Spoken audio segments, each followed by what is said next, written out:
clear for the 50 members committee and the negotiations going there that you were trying to have an article that would explain the sources of the Islamic laws or the Islamic Sharia, and you finally made it with that. How important, or why were you so persistent to have such an article in the Constitution?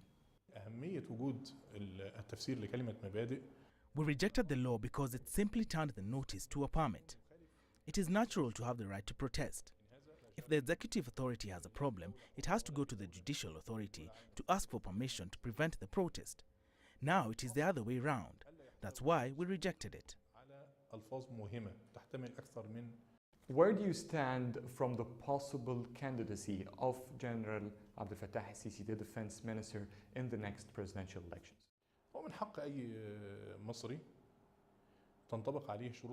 Any Egyptian who suits the criteria has the right to run.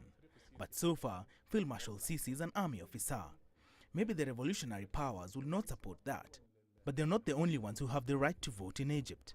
The 50 million voters will be the decisive decision makers, not any party or group.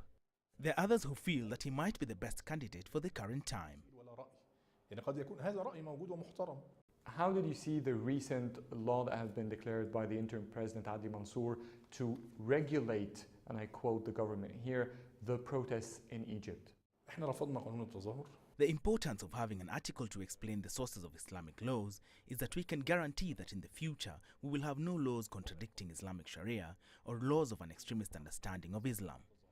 This is why we insisted on this.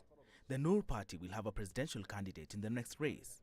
After all applicants apply, we will then determine who we are going to support.